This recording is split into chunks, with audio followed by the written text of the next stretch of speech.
তামিলনাড়ুর জনজীবনে সিনেমা ও রাজনীতির সম্পর্ক কেবল পেশাগত নয়, বরং এটি অত্যন্ত গভীর ও আত্মিক। 1960-এর দশক থেকেই এই মেলবন্ধন গড়ে উঠেছিল গণতান্ত্রিক মূল্যবোধ, সামাজিক ন্যায় বিচার এবং তামিল জাতীয়তাবাদের শক্তিশালী ভিত্তির উপর, যা ইতিহাসে দ্রাবিড় আন্দোলন নামে সমধিক পরিচিত। এই আন্দোলনের প্রেক্ষাপটেই তামিলনাড়ুর সাধারণ মানুষের কাছে রূপালী পর্দার নায়করা রক্তমাংসের ত্রাণকর্তা হিসেবে আবির্ভূত হয়েছেন।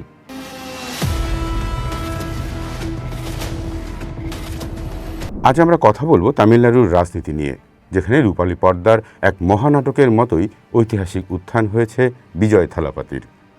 তামিলনাড়ুর জনজীবনে সিনেমা ও রাজনীতির সম্পর্ক কেবল পেশাগত নয়, বরং এটি অত্যন্ত গভীর ও আত্মিক। 1960-এর দশক থেকেই এই মেলবন্ধন গড়ে উঠেছিল গণতান্ত্রিক মূল্যবোধ, সামাজিক ন্যায় বিচার এবং তামিল জাতীয়তাবাদের শক্তিশালী ভিত্তির উপর, যা ইতিহাসে দ্রাবিড় আন্দোলন নামে সমধিক পরিচিত। এই আন্দোলনের প্রেক্ষাপটেই তামিলনাড়ুর সাধারণ মানুষের কাছে রূপালী পর্দার নায়করা রক্তমাংসের ত্রাণকর্তা হিসেবে আবির্ভূত হয়েছেন। সিনেমার কাল্পনিক জগৎ থেকে বাস্তব রাজনীতির বন্ধুর পথে প্রথম সফলভাবে পা রেখেছিলেন সেই সময়ের অবিসংবাদিত সুপারস্টার এম.জে. রামচন্দ্রন, যাকে সবাই এমজিআর নামে চেনেন। 1972 সালে ডিএমকে থেকে বেরিয়ে তিনি অল ইন্ডিয়া আন্না দ্রাবিড় মুনেত্র কাজাগম বা AIADMK প্রতিষ্ঠা করেন। মাত্র 5 বছরের ব্যবধানে 1977 সালে নির্বাচনে বিপুল জনসমর্থন নিয়ে তিনি মুখ্যমন্ত্রী নির্বাচিত হন। এমজিআর তার আকাশচুম্বী জনপ্রিয়তা এবং পর্দার ভাবমূর্তিকে অত্যন্ত নিপুণভাবে ব্যবহার করে রাজনীতিকে এক নতুন মাত্রা দিয়েছিলেন। তিনি কেবল পর্দার নায়ক হয়ে থাকেননি, বরং প্রতিটি তামিল মানুষের ঘরের লোক বা গণমানুষের নেতা হিসেবে নিজেকে প্রতিষ্ঠিত করেছিলেন। এমজিআরের প্রয়াণের পর তামিল রাজনীতিতে বড় ধরনের শূন্যতা তৈরি হওয়ার আশঙ্কা তৈরি হলেও তার যোগ্য উত্তরসূরি হিসাবে রাজনীতিতে শক্ত অবস্থান তৈরি করেছিলেন জনপ্রিয় অভিনেত্রী জে. জয়ললিতা। তিনি AIADMK'র নেতৃত্ব গ্রহণ করেন এবং দ্রুতই তামিলনাড়ুর রাজনীতির কেন্দ্রবিন্দুতে চলে আসেন। পরবর্তী কয়েক দশক তামিলনাড়ুর রাজনৈতিক ময়দান ছিল জয়ললিতার AIADMK এবং এম করুণানিধির ডিএমকের মধ্যে এক তীব্র প্রতিদ্বন্দ্বিতার ক্ষেত্র। জয়ললিতা তার অসামান্য কারিশমা এবং কঠোর প্রশাসনিক দক্ষতার মাধ্যমে সাধারণ মানুষের কাছে আম্মা বা মা হিসেবে পরিচিতি পান। দলের ভেতর ও বাইরে একচ্ছত্র আধিপত্য বিস্তার করে তিনি এক অনন্য নেতৃত্বে পরিণত হন। তবে 2026 সালের রাজ্য সরকার নির্বাচনকে কেন্দ্র করে তামিলনাড়ুর এই দীর্ঘস্থায়ী দুইমেরু রাজনীতির সমীকরণ এক অদ্ভুত পরিবর্তন লক্ষ্য করা যাচ্ছে, যেখানে 60-এর দশকের সেই পুরনো নাটকের মোড় যেন আরও একবার নতুন করে ঘুরে গেল। প্রায় 60 বছর ধরে তামিলনাড়ুর রাজনীতি ছিল ডিএমকে আর AIADMK'র মধ্যেই সীমাবদ্ধ। 1967 সালের পর এই প্রথমবারের মতো দুই দ্রাবিড় শক্তির বাইরে তৃতীয় কোনো রাজনৈতিক দল ক্ষমতার খুব কাছাকাছি পৌঁছে গিয়েছে। বর্তমান সময়ের অ্যাকশন হিরো বিজয় থালাপাতির নেতৃত্বাধীন তামিলগা ভেট্রি কজাগম বা টিভিকে তাদের জীবনের প্রথম নির্বাচনেই একক বৃহত্তম দল হিসাবে আত্মপ্রকাশ করেছে। বিজয়ের দল 108টি আসন পেয়ে সবাইকে চমকে দিয়েছে, যেখানে ক্ষমতাসীন ডিএমকে মাত্র 60টি আসনে নেমে এসেছে আর এক সময় প্রতাপশালী AIADMK পেয়েছে মাত্র 47টি আসন। এই নির্বাচনের সবচেয়ে নাটকীয় ঘটনাটি ঘটেছে কোলাথুর কেন্দ্রে, যেখানে খোদ মুখ্যমন্ত্রী M.K. স্টালিন টিভিকে প্রার্থীর কাছে পরাজিত হয়েছেন।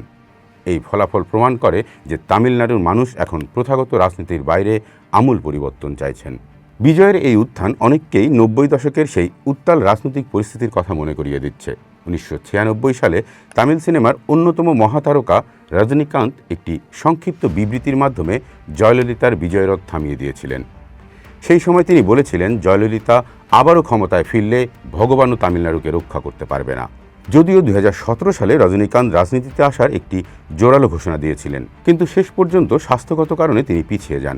রজনীকান্তের সেই রাজনৈতিক অনিশ্চয়তা যে শূন্যতা তৈরি করেছিল, বিজয় থালাপাতি যেন সিনেমার অ্যাকশন দৃশ্যের মতোই ক্ষিপ্র গতিতে সেই শূন্যস্থান পূরণ করেছেন।